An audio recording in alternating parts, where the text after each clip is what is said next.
Welcome in to another edition of Broadcaster Hour. I'm Roger Hoover with you from Tuscaloosa, Alabama. We've got Kyle Crooks from Gainesville, Florida. And in the center of the screen, we have the voice of the Ohio State Buckeyes, Paul Keels, who joins us from his home in Ohio. And Paul, we're just glad that football is almost here for the Buckeyes. What's this last few weeks been like getting ready for a season that a few months ago maybe you thought you wouldn't have? Well, it's everybody's anticipation has really increased, Roger, because of the fact now we know there will be a season. But also cautious optimism, hoping that, the players and coaches follow all of the guidelines that they're supposed to stay healthy so that there aren't any hiccups like we're seeing in other places. But yeah, it was kind of crazy for a few months when we got an abbreviated schedule, and then a few days later the Big Ten postponed the season. And, as everybody knows, it wasn't a good look for the Big Ten, but there was some squeaky wheels who brought about some good results, and everybody's excited that a season is going to get here. We just hope that it gets here, and there's minimal, if any, interruptions. So how do you spend the last few weeks, or at least the opening portion of the college football season, without the Big Ten? Are you listening to other radio broadcasts just every Saturday, itching to get going, and knowing that you can't be in that broadcast booth for those first few Saturdays? How tough has it been for you to kind of see everybody else playing, but the Big Ten holding off for a little bit? Well, Kyle, it's been different, especially when we didn't know if the Big Ten was going to come about. What our network and our station did was started re-airing some old games. We began with, and doing that on Saturdays, and we were doing some live segments around it. We began with a 2002 game in which Ohio State had almost a last-second win over Purdue en route to getting a national championship. We did the 95 Rose Bowl game with Arizona State. It was 97, and we did the 95 Ohio State Notre Dame game. So we've been doing all of that. Our regular radio station stuff, like you guys, I'm sure we've been doing a lot of our sportscasts and everything from home. And then once we knew the season was starting, about a month ago, we started doing our weekly radio show with Ryan Day, and have started stockpiling some of our pregame interviews and figuring out things like travel, no travel, all of that. And so it's been quite a build-up to what's going to hit us next week. And we talked about this before we went live, but what's your travel situation going to be like this year? I know it varies from school to school, and if you do have the opportunity to call games off of monitors and have those remote broadcasts, have you done that before? Is that something that you've done in the past? No, I have not, Kyle. As of now, we are not going to travel. And, there's a number of things that come into play. Mostly the company that owns our radio station is still prohibiting corporate travel. So we will now, I've been told that there's possibility that could change, but most likely it won't. So don't know the particulars of what our remote situation is going to be. It'll be someplace on the Ohio State campus. I know that, what they've done through the summer with baseball and hockey and basketball and a lot of the other college outlets have done it remotely. I've never done it before, so it's going to be interesting to see what kind of video access we'll have to be able to do it. To be honest, I'm not going to miss the traveling part of it, but, not doing a game from not being in the stadium and not seeing it will be a challenge. But, other people have been doing it, and we'll make the best out of it and do the best we can with it. Well, it's just another part of what's been a really incredible career for you. And if you could just tell us about the spark for you. Why did you want to get into broadcasting? Who are some of the voices that had an impact on you in your younger days before you ever picked up a microphone? Well, Roger, a lot of it was because I had no ability to be an athlete, so I figured it was a good way to be around athletics. But I grew up in Cincinnati and was very fortunate by the time I was starting to pay attention to sports in the mid to late 1960s, listening to the Reds with announcers like Jim McIntyre, Joe Nuxall, and then eventually Al Michaels and Marty Brenneman. At that time, we had an NBA team in Cincinnati, the Royals, who are now the Sacramento Kings, and spent a lot of time listening to a gentleman who has since passed on, Dom Valentino, doing basketball. When the Bengals came into existence in the late 60s, probably the football announcer I listened to the most was Phil Sant, who was the original voice of the Cincinnati Bengals. And from there, we also had the college influence of University of Cincinnati, Xavier, and of course, Ohio State. Marv Holman, who was the announcer that I listened to mostly doing Ohio State games, had also been their sports information director. But there was a real connection with radio and listening to these guys, whether you were at home or in a car with your parents or something. And that's what really bit me, the fact that you could listen to a game, hear descriptions of what the stadium sounded like or looked like, what the players were doing, their stats, but also listening to their skills. It just, to me, it really hooked me about how great it is to be part of a connection of bringing to a passionate fan base the details of the team that they care so much about. So you were able to hear all those voices and understand you did have an interest and liking in this profession, perhaps. What were some of the first steps you took? Well, I was fortunate enough in attending Xavier University in Cincinnati. We had a student radio station who, by the way, just last week celebrated their 50th anniversary. And our student station was involved in doing high school football. And so we had a rotation of different students that majored in communications that had the chance to do high school football. And I was fortunate to be part of that. Also at the time, there were no commercial stations in Cincinnati that were broadcasting Xavier basketball. So we, as a student station, got involved in that. They hired a professional and play-by-play announcer, a gentleman who had played at Xavier and then played in the NBA and ABA by the name of Dave Piontek. And all of us as students would take turns working as analysts with Dave Piontek. So it was a great experience from there to be able to get involved in doing some of those things, and that kind of helped open the door for me to get involved commercially in broadcasting. Did you have any rude awakenings? And when everybody starts out in this business, we obviously don't make a whole lot of money, and we have stories, nightmare broadcast stories. I know I have mine of doing games on the top of a press box and 20-degree weather and it's snowing and you can hear my teeth chattering on the air. Do you have any of those types of stories where early you wonder, like, man, am I going to continue to be able to do this? Because this is rough. Kyle, the first high school football game broadcast I was involved in, and it was as a student in college, and it's funny you mentioned being on the roof. I went with the other students to the game we were doing, and it was for my alma mater, but I was not going to be one of the announcers on the air. And my responsibility that first game was to stand on the roof of the press box with a directional antenna and through the whole game keep it pointed toward where our campus was, even though we were about 20 miles away. And that was one, and it wasn't that it was freezing cold or anything like that, but it was one where I thought, okay, this isn't a part of it that's really appealing to me. And after a while, when I got involved in the on-air part of it, that kind of did away with some of the concern from that. But that was one where at first I had to wonder, is this really going to be the thing to do? But I knew that was just like an initial step. Yeah, we all have those nightmares. But for you, in terms of the play-by-play craft side of it, how long did it take to build? And you mentioned a lot of the guys that you listened to and helped mold who you are today, but how long did it take for you to get that good play-by-play foundation? Still looking for it, Kyle. I'm one of those people that still thinks that you always have to try and learn and you always have to try and improve and get better. But, listening to other people certainly is a great thing to do. Just hearing how people, for the enjoyment of listening to a live event, but also getting some ideas. But also very early on, back in the 1980s, in my 20s, it became clear to me that you kind of had to let your own style develop. Yes, there would be announcers that you listened to that you liked and you maybe would like to form some things like that. But you also didn't want to come off as a bad imitation of somebody else. So, it's something that, we still focus on, and very fortunate that at our network, we have a producer who's had a lot of on-air experience, but he has a good ear, and he's always very good about reminding you of things. Assume that people listening aren't Ohio State fans. They don't always know who this player is by name, that they're on Ohio State's team or they're on the opposite team. And the other part is also being mindful of time and score and down and distance and location. It's funny, a number of years ago, I got an email from a listener who was complaining that I gave the score and the time too much. And I replied to him and says, yeah, but you know what the score and the time is, don't you? So it's one of those things that you listen back to your own work.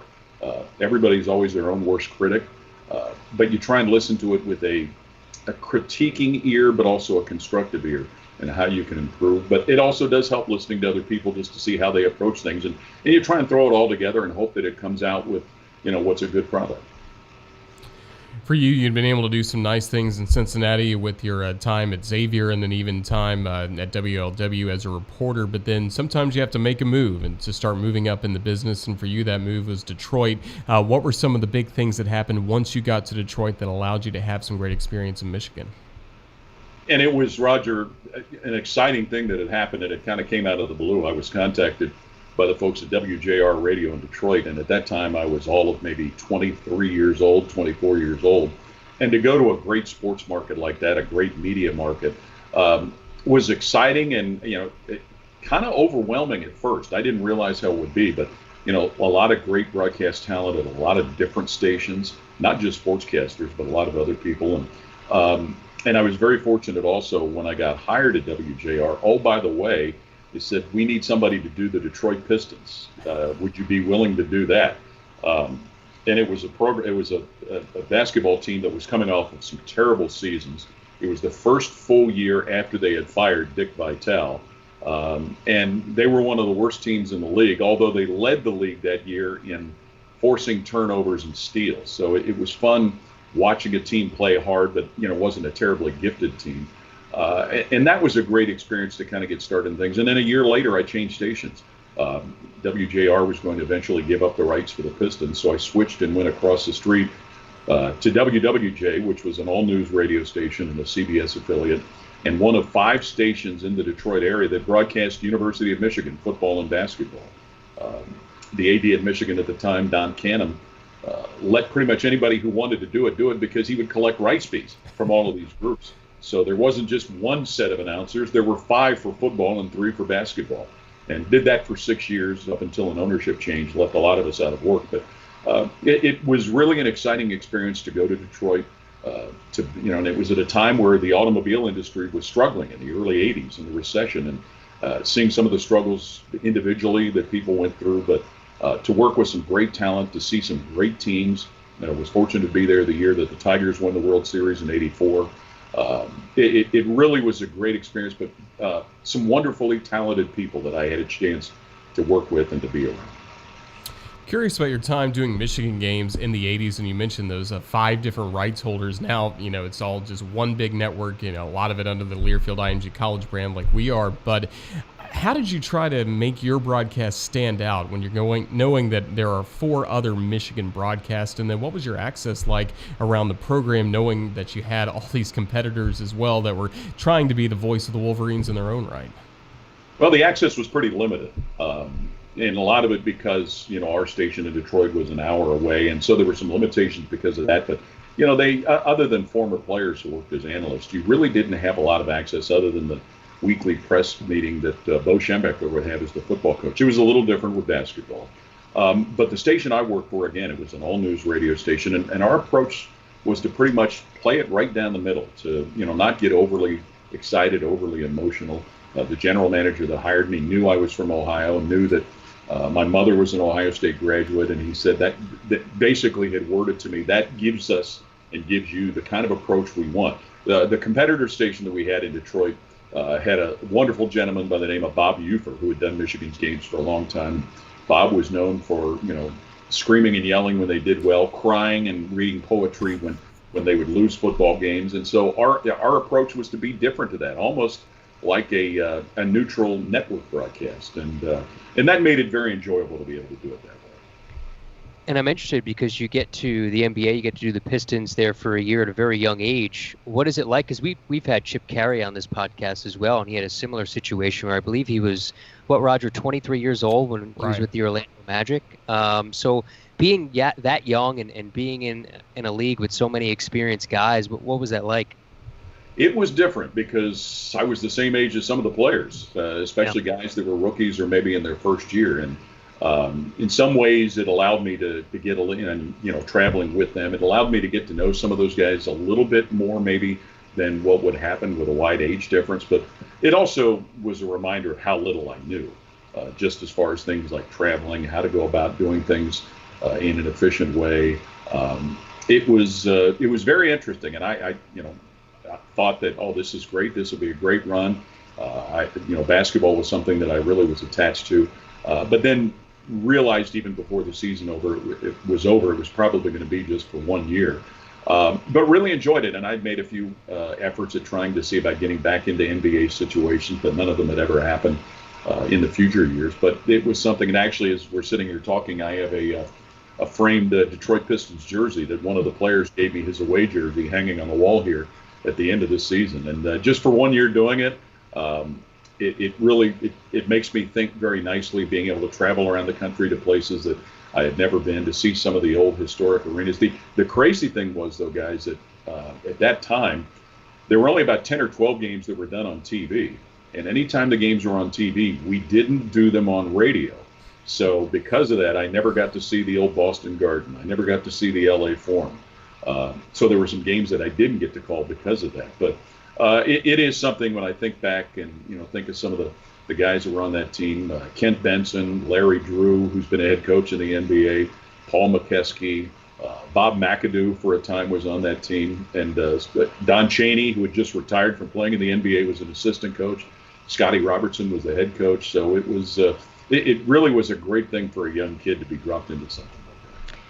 And obviously, you've made your name in the college ranks, but you've done some professional stuff. We just mentioned the NBA. You've done stuff in Major League Baseball with the Reds. Growing up a Reds fan, you've worked with the Bengals as well in the NFL.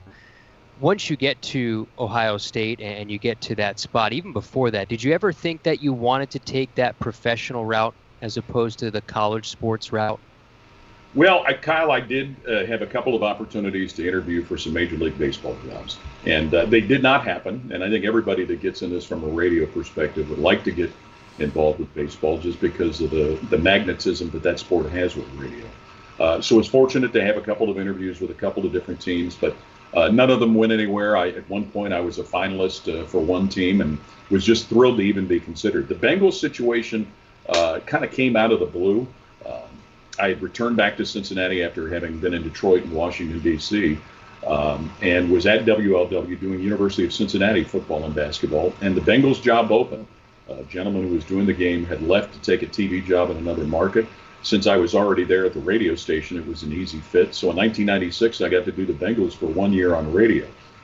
But it was only 1 year. Unfortunately, the Bengals were not happy with some things that were going on at the radio station. They decided to move their rights elsewhere. I could not move because of being under contract. But what it led to was a good relationship with the Bengals. And for 10 years, I did their preseason games on television.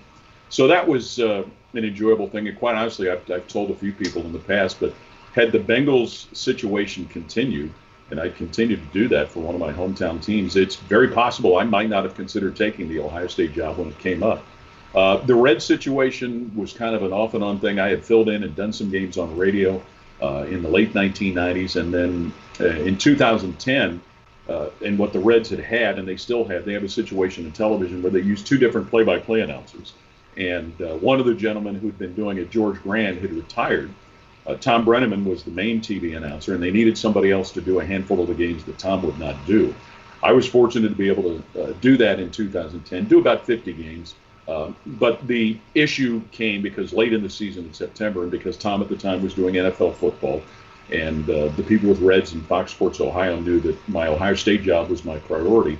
During football season, there was a lot of times where neither of us were available, and they would have to use a handful of fill-in people. So the decision was made they needed to get somebody going forward that would be more available, especially at the end of the season. But it was pretty apparent, long answer to a short question, Kyle, that, the Ohio State situation, the college athletics, is kind of where I've been mostly involved in, and that's where I needed to put my main focus. We've had a lot of Marty Brenneman, whether you want to call them fans, disciples, what have you, whether it's Bob Kessling or Neil Price, some college announcers who grew up big Reds fans, big fans of his. And we've also had Tommy Thrall, who's now in that chair now. They've talked about Marty a lot. And for you being a fan of the team and then getting to work around him just a little bit, what made Marty so great in that role as the everyday voice of the Reds on radio? Well, the first thing, Roger, was just his voice. He had one of those kind of voices that really grabbed a hold of you, and his very descriptive descriptions and the emotion and big things. I still remember, so Marty's first season was 1974, and the Reds opened the season at home with the Atlanta Braves, and on opening day, Hank Aaron tied the Major League home run record, tying Babe Ruth's record, and that was Marty's first season doing the games. And he just was a guy that, much like a lot of announcers who've done it with one team for a long time, his voice was just synonymous with that team. And the other great thing was Joe Nuxhall, who was his partner, and Joe, a Cincinnati area native, the youngest player ever to play in Major League Baseball. And I first heard Joe when he worked with Jim McIntyre and then with Al Michaels. And Joe and Marty just had such a great connection. And what really made them exciting and made them enjoyable was when there were difficult seasons and when the Reds weren't very good. But you'd hear them talk about tomato plants or coffee table books or other things that just kind of interjected so much humor, as well as describing what was going on with baseball. I was fortunate to I think, just one series work with Marty when I filled in for Joe Nuxhall, but just a guy who, because of his longevity, because of his enthusiasm and his descriptiveness, he was just your connection to the Cincinnati Reds. He certainly did a great job for many, many years in that role. Absolutely. For you, getting back to Ohio, as you mentioned, that opportunity in the 90s to work with the Cincinnati Bearcats, the Bengals, what led to the Ohio State opportunity for you? And I'm sure it was an attractive job, something you had on your radar for a long time, but what was it about what led to you getting that job? Well, Roger, I didn't have it on my radar because I didn't know it was going to be available.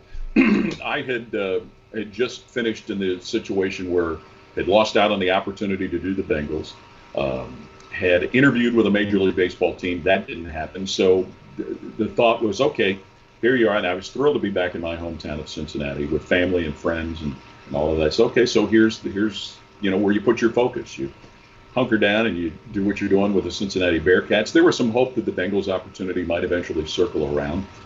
And out of the blue comes a phone call from a guy that I first knew when I first got into business in the late 1970s. And he, at that time, was the executive producer of the Ohio State Network, and called and said, what's your situation? We think we may have a change about to occur and an opening that may come up. And I said, well, I would most certainly be interested in talking. But at the time, what the initial discussion was it would be to do Ohio State basketball first and possibly football the year later. And that wasn't something at first that appealed to me, since I had both football and basketball with the Bearcats going on, but I at least went and talked. And when I met with all the particulars, they said, well, if you're interested, football will be part of it right away. So that kind of changed the whole thing. But to answer your question, Roger, it was from somebody that I knew when I first got into business and had not talked to in over 20 years. So that kind of goes to, I'm sure you guys have heard the stories about, the connections and the acquaintances and the people you meet. You never know where it's going to circle around. So it led to really about a month of discussions, and it was really kind of stressful. But then when I, trying to decide leaving a job that you really enjoyed in your hometown, only going 2 hours away, to what was a phenomenal opportunity. And eventually at one point when I realized, hey, neither decision is going to be a bad decision, that kind of removed the stress. And talking it over with my parents and my father in particular, it was just one of those, you realize this is the kind of a job that doesn't come along very often. It'd be regretful to not take it. And so in 1998, I made the decision. And here 23 years later, it's been a lot of fun. And how did you handle in that journey leading up to Ohio State? Because you had mentioned that a couple of jobs have gone away because of rights fees. And I think that happens a lot in this business, the disappointment of having a job and necessarily not doing anything wrong to lose that job. It's just one of those things where it's a contract and stations, teams move stations. So how did you handle all of that disappointment leading up to eventually getting to your lifetime gig, which is in Ohio State? Well, the good thing, Kyle, was in each of those situations that it happened, whether it was the Bengals, and it also happened with the University of Cincinnati, where they had changed rights, and I had a stretch for 2 years where I didn't do the games. But as you said, it helps when you know that it's not because of anything you did. And there was a lot of great support from the people involved with particular radio stations, with the teams. The Bengals in particular, as well as the University of Cincinnati, they had, when they made those moves, they had very, very clearly communicated to me that, this was not a reflection of anything I had done. They wished that it could continue. So you just kind of, it's a disappointment, but you just tackle what's next. The good thing with the Ohio State situation, the radio station that I work for, WBNS in Columbus, has had the rights for a very long time. Had a very long, at that point, and still a very long commitment as far as a rights connection. So that was, and also the other part of it too, in Cincinnati, the station I was at, WLW, they had the Reds, they had the Bengals, they had the University of Cincinnati, they had Xavier. So there was a lot of jockeying with who gets on the air what. With WBNS in Columbus, and it was prior to the Blue Jackets beginning play, but Ohio State was going to be the priority. And even though we do still carry the Blue Jackets, if there are conflicts, they're shipped off to another frequency. But knowing the commitment that our company had to Ohio State and vice versa, that was very reassuring. What's the key to sustained success at a high-profile position? Because when you get to the top of the ladder, there are critics, whether it's positive, whether it's negative. How do you deal with all of that, and how do you continue to just do your job at a high level, even though that you have a lot more eyes and ears on you in a position like that? Well, Kyle, you just try and keep fooling them as long as you can. No, probably the first thing is just continue to work at it and not have the feeling that you've arrived and you've nailed it. Stay humble. Yeah, you're going to have the critics, and the social media aspect of things really opens the door for those folks. And understand that, you're not going to please everybody. The people you need to please the most are your employers. And if you're doing what they feel is a good job, then that's the most important. Certainly, there's a lot of flattery that comes from positive comments and things like that. And you take that with a grain of salt, too. You take it as appreciation, be grateful for it. But most importantly is just continue to work at it. Continue to think about how you can get better. Continue to, like you guys know from doing this kind of stuff, you can never prepare too much. Keep doing that. Don't go into it haphazardly. Everybody probably always feels like they could prepare more. It's like studying for a test for school. You wish you had done a little more, but you have to prepare as best you can, and not paralyze yourself by driving yourself crazy over all of it. So it's just, and also the other thing, guys, that I really try to make a priority out of is the people that I work with. Whether it's your analyst, your producer, your engineer, the salespeople, other people on the air, be mindful of their contributions and understand it's not just about you, it's about the whole group. And you can't do what you do if the other people aren't successful at doing what they do, and vice versa. So knowing that it's a team effort, and I'm very fortunate to work with a lot of wonderful people, and understanding that their efforts are part of what makes the whole thing come off well. And it had to be enjoyable early in your tenure as the voice of the Buckeyes. There was a lot of success. You look at the 2002 National Championship for the Buckeyes. You're able to get some great moments right off the bat, some Final Four runs. How much did that help you kind of settle in knowing that you're with a winner, and everybody loves listening to a winner? Roger, it was really good, but I will say to you also, and this kind of ties into my time at the University of Cincinnati, especially when their football program was struggling. You still understand that even when a program is having difficult times, they're still loyal fans. Cincinnati's football program rarely was on TV at that time, rarely had successful seasons, but they had a great, strong fan base, and people were kind of anchored into knowing what they were doing. But when there is success, in my first year doing Ohio State, they went to the Final Four in 1999 after they had lost 20 games the year before. Now, it's a Final Four that's since been vacated, but it really kind of took people by storm. They had not been to a Final Four since 1968. Then seeing what football had done, 2002, a year that they won a national championship that nobody saw coming.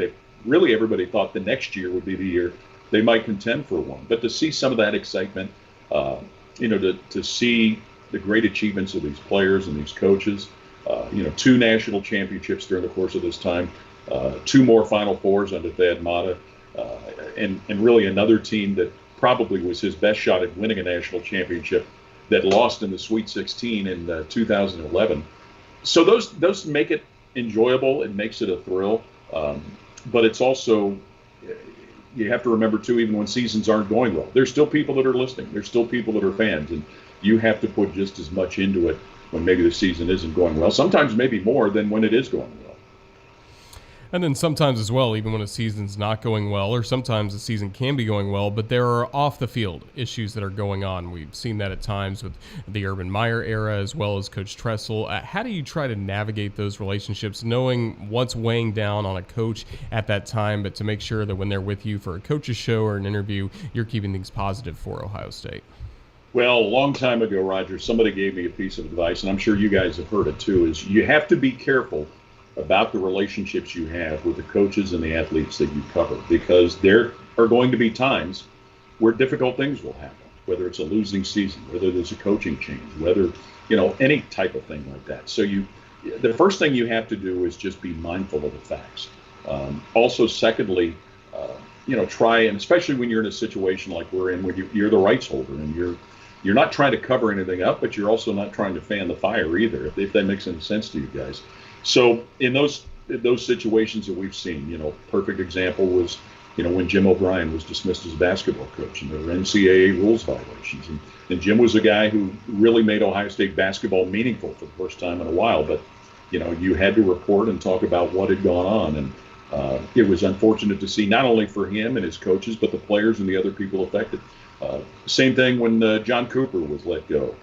John Cooper was one of the most wonderful people you'll ever be around, and John Cooper will also be the first person to tell you that if he'd beaten Michigan more and won more bowl games, then he still would have been a head coach. But he understood the business. Kind of the same thing with, when Jim Tressel's time came to an end with all of the things that had happened with improper benefits. The Urban Meyer situation was one that was very unique because it involved and having to interview him at media day after all of this had come up, but kind of asking the tough questions and then dispensing with that and getting on to the other things. And I think most of these coaches understand that you have a job to do, as long as they don't get the impression that you're trying to, blindside them with some things. I will tell you the one story that's been kind of the exception to all of that, though, was Thad Matta, who went 13 years as the basketball coach at Ohio State. Wonderful guy, got to know he and his family and his in-laws very well, and kind of the exception with forming a relationship with a coach that you work with. And, Thad's time came to an end in a less than ideal situation, but also knowing that, Thad was in a good place. He was being paid for 3 more years by Ohio State after he left. And his biggest concern was his assistant coaches, what was going to happen to them and their families. And that tells you something about him. But yeah, those are difficult situations. You just have to try and approach them as professionally as you can and do what you do based on the facts that are out there.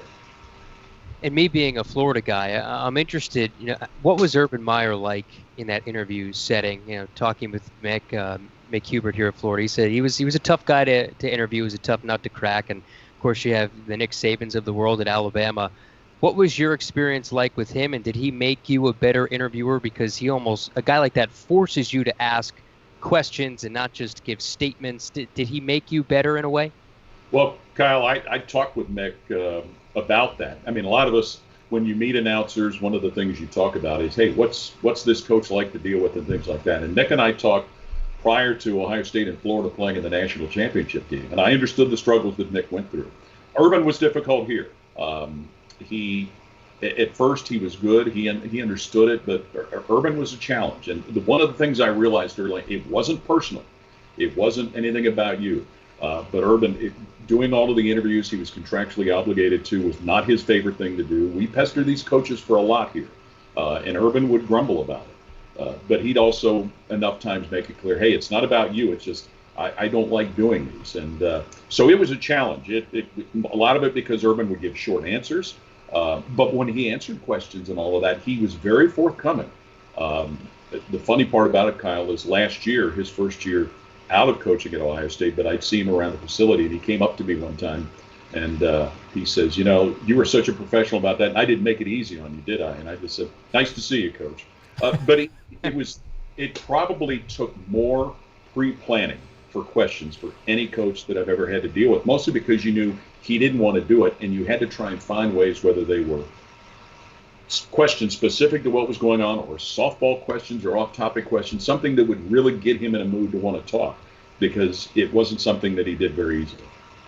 It's funny because, now he makes his money in the media, essentially doing that job, and I think that's the funny juxtaposition. But what do you see the role of the voice of a big college football, basketball program is now? Because we have such in-depth coverage on television. You have streaming now. You have all these blogs that disseminate all this information on Twitter. Where do you see that role now as the voice of a school? Has it changed over the years? I think it's changed because of the number of things you have to do. Kyle, it starts obviously with the game broadcast and, doing the best you can with those. And, yes, at programs like Ohio State and at Florida and at Alabama, all the games are on TV. But there's still a need for radio and over-the-air radio, because you have, and I'm sure you guys hear it from people too, but the folks that have to take their kids to their games, or the guys that are working on Saturdays or that are driving, they can't be slaves to the TV screen. So there's that audience and there's that need for that. But the role also is interviews with the coaches and or players as they're made available to you.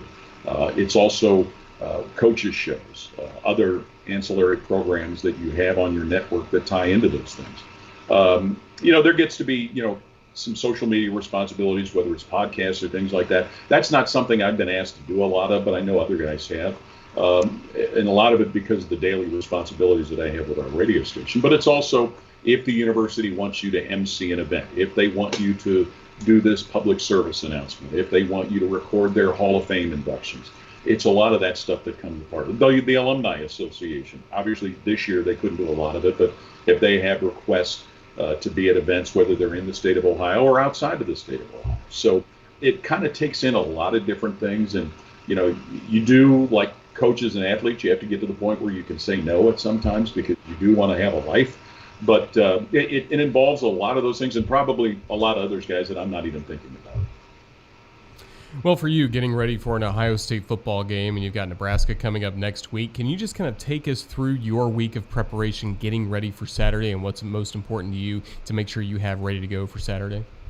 Well, Roger, the first thing you do is, and it's always a challenge for week one, but that's to get your game chart together and get, both schools, unless it's Michigan, will provide you with a 2-deep. So, and everybody does their game charts differently. So it's mostly getting the names and numbers laid out on your chart, how you do it, getting stats, getting those updated, adding them as you want, getting the biographical information on players, and especially those players that are going to play a lot. You have weekly press conferences with the head coaches. This year, they're all going to be virtual. They won't be in attendance. Reading as many articles as you can, whether it's the newspaper or the other websites that cover the team, cover both teams, actually. We have a weekly 1-hour coaches show with Ryan Day. We have a 2-hour Monday night Ohio State football show that we ship out on our network with 3 people on the air. But mostly just taking the time to work on your game chart, get your interview. We have an 1.5-hour network pregame show that involves a number of different pre-recorded interviews, getting that all pieced together each week, writing the scripts for all of that. Hopefully by the time the season starts, but sometimes not always, whatever commercials they want you to do, you get pre-recorded. You get those done and you get those in the system. So, and the other thing that I try to do, and I'm sure, other people, and you guys probably do it yourselves with your sports, and that is once the season starts, recording the upcoming opponent on DVR and watching that, watching their previous game. I do it at least 2 times, if I can 3 times, just to familiarize yourself with names and numbers of running backs, receivers, linebackers, defensive backs, guys that are going to be around the ball the fastest, to help you with your recognition of names and numbers, formations, substitution patterns, things like that. So it's a lot of that goes into the whole week leading up to Saturdays. And you mentioned the first thing you do is get the spotting board ready to go. We understand you have a example from a past game. If you could just hold it up to the camera and again just kind of explain how you do it, why you do it the way you do. Well, I don't know if this will make any sense, but this is from last year's game in the national semifinals with Clemson. So on one side here is Ohio State's offense, Clemson's defense, flip to the other side, vice versa. So what I do is type the names and hometowns and classes on mailing labels and then put them on a legal size manila envelope. And then I'll add stats like for running backs, average yards per game, total yards, number of touchdowns, quarterbacks, completion percentage, total yards passing, touchdowns, interceptions, rushing yards. Same thing with receivers, but then add a lot of other biographical notes, whether they were all conference, some, especially the younger players, some of their high school statistics. So on offense, I'll have the running backs up at the top, the quarterback in the middle, offensive line at the bottom, receivers on the side, kickers and punters on top. And then on the defensive side, defensive line, linebackers, and defensive backs. Usually many different colors of ink, just kind of as my own prompts of what they are. If anybody else sat down and looked at it, it probably wouldn't make much sense at all. But I think what you'll find too, Roger, so many guys over the years try different styles, different routines, and finally get to something that works. And you just have to make it something that works for you. And I notice a lot of the notes are handwritten. Does it kind of sink into the brain a little bit better because you're handwriting it down? I notice when I do that, it works a little better that way. Is that the same for you? Absolutely, Kyle. It's funny. Quite a few years ago, somebody approached me about a person who prepares some of the charts for some of the network TV NFL announcers and suggested, hey, this guy could probably do yours for you. I said, well, no, it's doing it yourself. It's like writing out your notes from school. It is part of helping familiarize yourself with it, and you know where it is, too, for the most part. So, a lot of the stats and a lot of those things are handwritten other than what I type on the labels, but it is just to try and get it to sink into your mind a little more. How much of the stats are you using on the broadcast? Because a lot of us, and I think especially younger broadcasters, we use numbers as a crutch a little bit just to kind of fill space when it's not necessary. But what do you think is the good balance of utilizing statistics on a radio broadcast? Kyle, the best answer I could give to you on that is the use of them as it becomes natural. and the more you do it, the more you kind of get a feeling for it yourself. You don't want to feel like you're shoehorning in a stat just to get it in there. If a running back, his gets a long run, say, okay, so his average is 5.3 per carry. A long run will help his average. When a guy scores a touchdown, okay, it's his 10th touchdown of the year. What a team on a third down situation, what their third down percentage is. When they get an interception, it's the player's third interception of the year, the team's 10th interception of the season. So the stats are important, but I think if you can figure out a way to make them fit the natural flow of the game and not feel like you're just putting them in there, that's, at least in my mind, that's kind of the best way to use them. What about with description? All of us, know we can describe things a million different ways, add the different colors of things, direction, all of these different things. But how do you try to balance describing as much as you can, painting the best picture you can, while also making sure the information gets out there and nothing feels too stuffed in or anything like that? Well, and you said it, Roger, that it doesn't feel too stuffed in. But the description is probably, in many cases, more important than the stats. Because if you think of it yourself, you're sitting there listening to a game on the radio, and you hear that a guy's run around the right side of the offensive line, or they've thrown the ball into the right corner of the end zone, knowing that they're at the Ohio State 40 as opposed to the Nebraska 40. And the other part in that, too, is when there's a little bit of a gap or a pause, it's never a bad thing to put the time and score out there. So for radio, being as descriptive as possible is never a bad thing.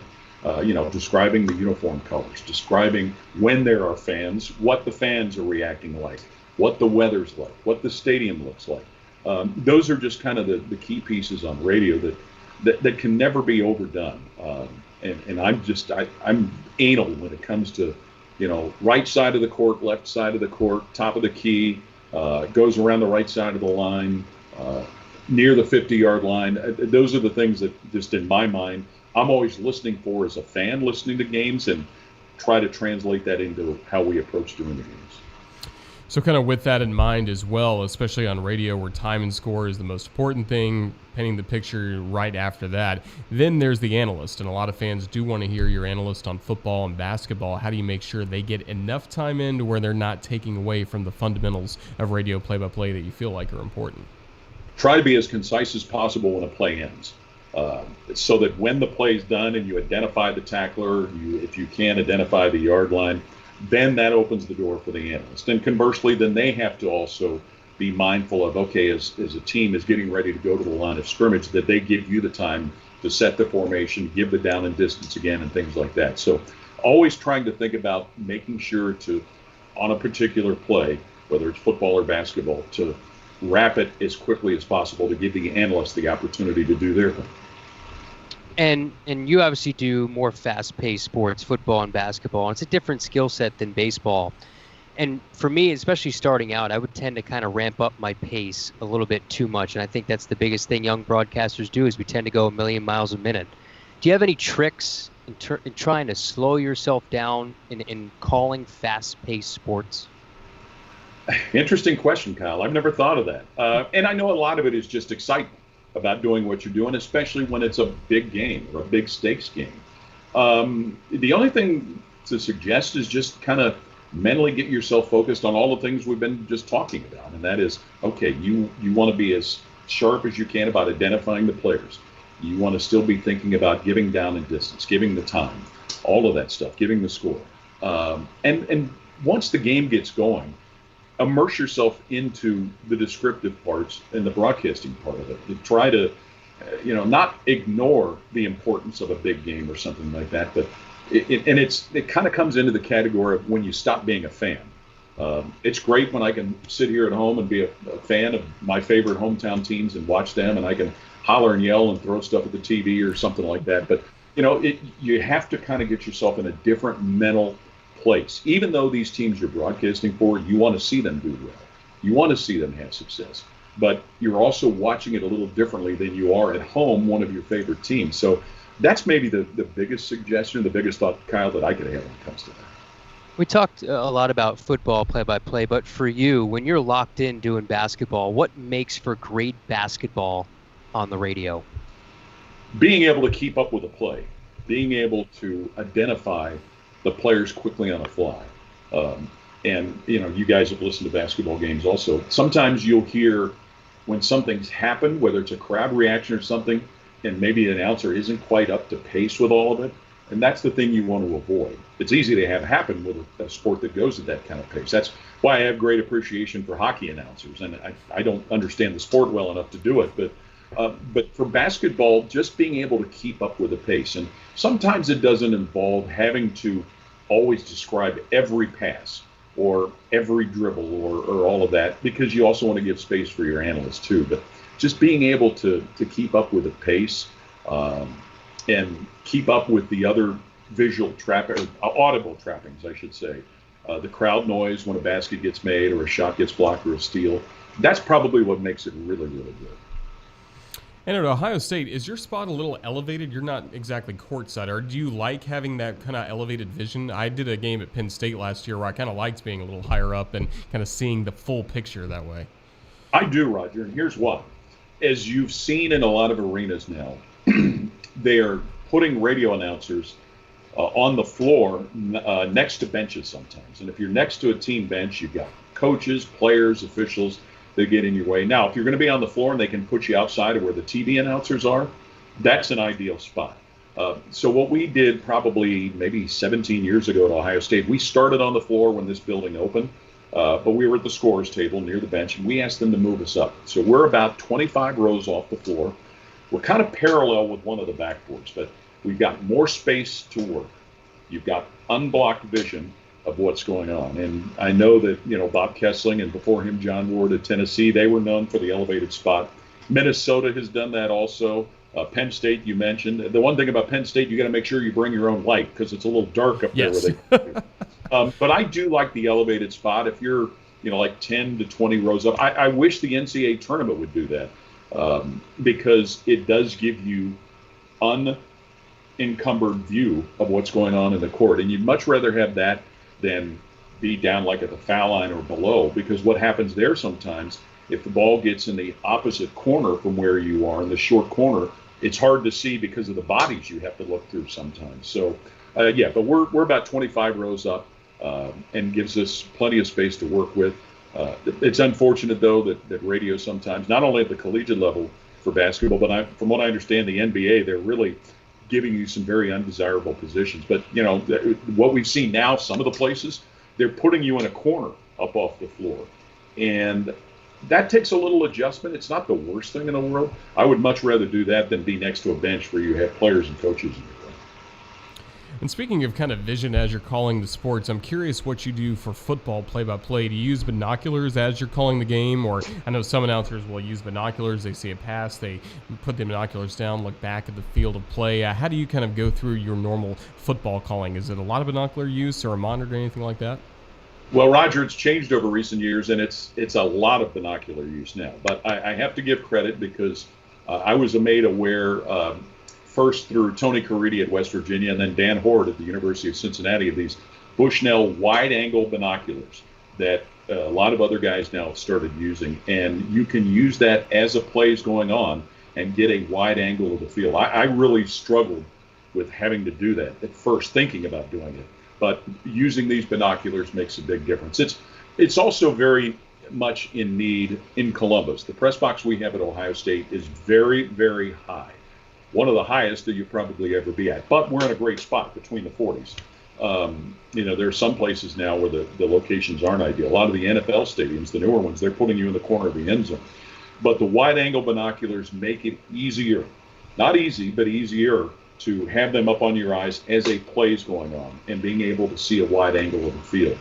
The regular vision binoculars, that's a challenge.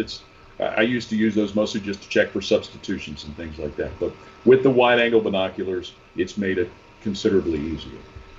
And to piggyback off of that, how do you utilize your spotter? I'm sure your spotter has those same wide angle binoculars. What are some of the things that they're helping you out with in the booth?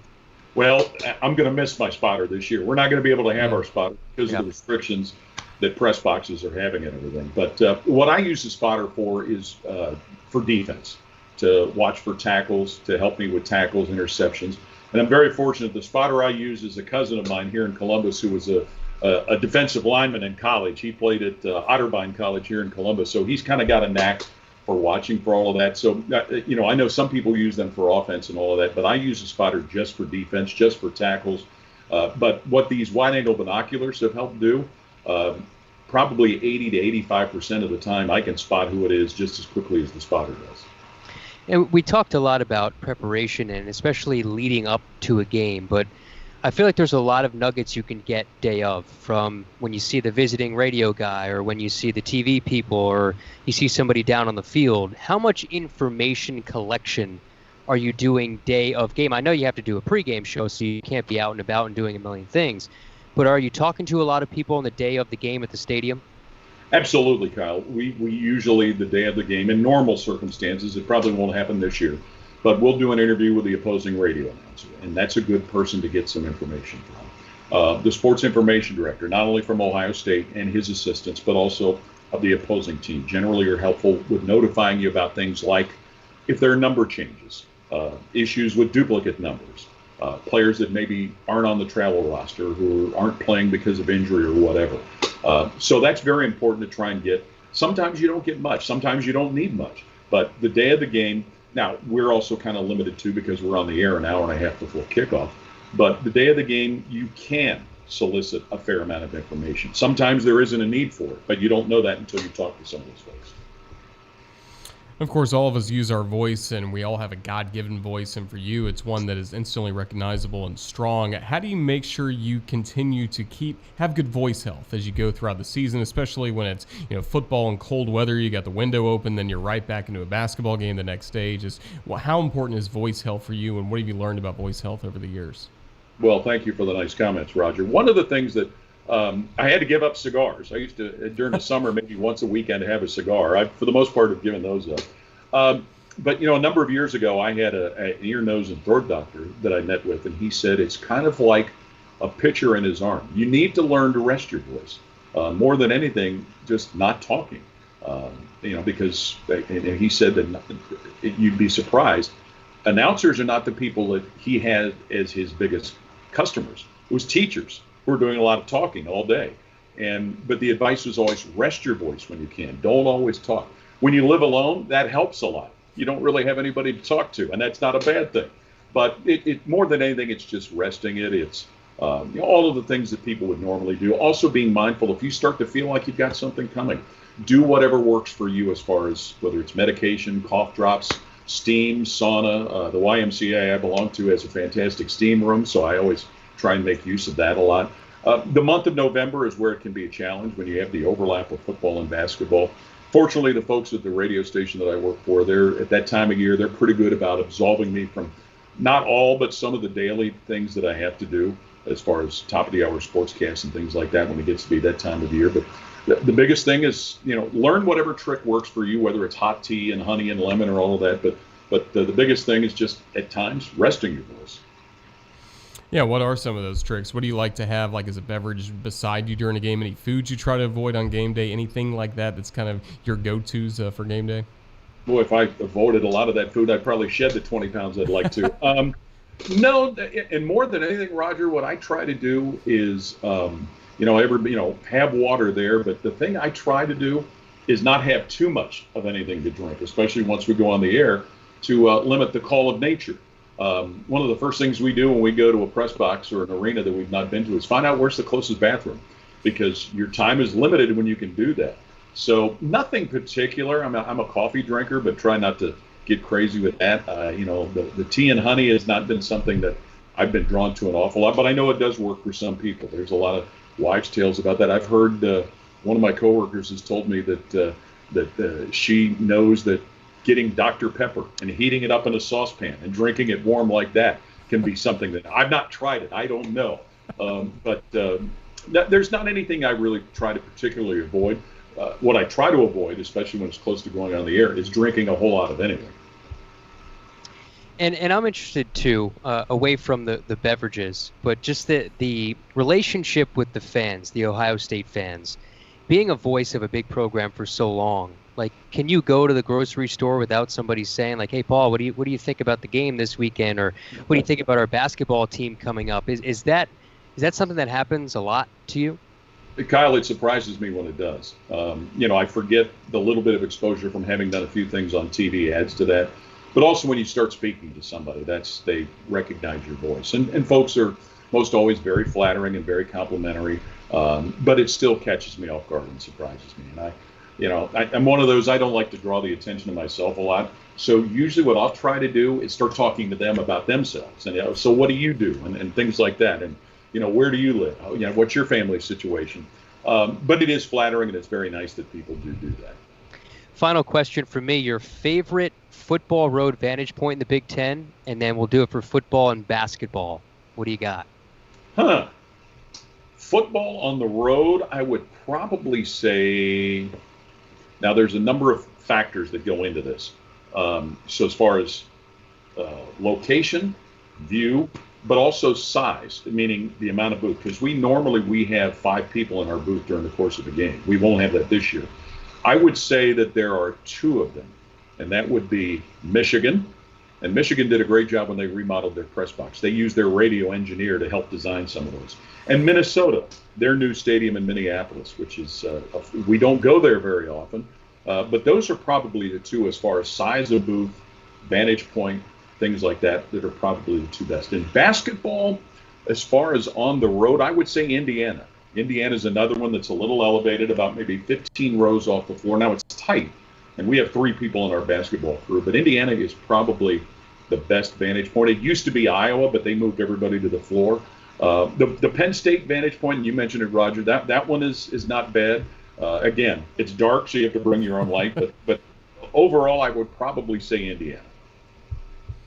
Well, that's certainly good to hear. And one of the things that we always talk about, especially as we start to wrap things up, we always get some advice from the broadcasters. And a lot of them say, don't worry about the destination. It's the journey that's the part of it. And I think for you, when I look at all that you've done in your career, whether it's Major League Baseball with the Reds, the NFL with the Bengals, the NBA with the Pistons, you can go on and on and on, all the great college experience from Ohio State, Michigan, to Cincinnati, and even your days at Xavier. Does that really ring true to you? It's been an enjoyable journey no matter what you're doing in your career. You've been proud of the journey you've had, I'm sure. Absolutely, Roger. And the thing that I can tell you guys that makes it the most enjoyable are the people that you meet, whether they're the people at the universities that you deal with, sports information departments, coaches, support staff, athletes, the people at your radio stations and your network, clients, the people who advertise, and there's a handful of those that I've gotten to be friends with away from work. Over all of these years since I started in this in 1979, one of the most amazing things are the people you get to know, the other announcers from other schools. For example, last weekend we had a group of the Big Ten radio announcers together for a weekend of a couple of days of golf and dinner.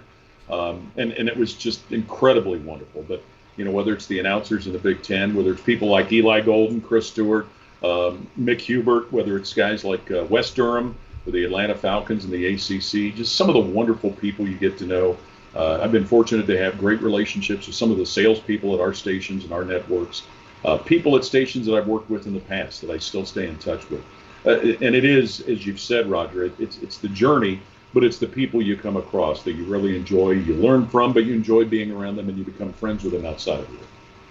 Well, we've learned a lot from you today, Paul. This has been a very enjoyable hour getting to hear about your career and thoughts on broadcasting. We just thank you for your time, and we wish you the best of luck next week when Ohio State football is able to play. And who knows, maybe I'll see you down the road at the college football playoff. That certainly would be good.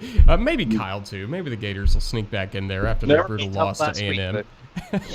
But thank you again for your time. It's been a lot of fun. My pleasure. Glad to do it, and all the best to you guys, too. Thanks, Paul. All right, thank you to Paul Keels of Ohio State, and thanks to all of you for watching Broadcaster Hour. So long, everyone.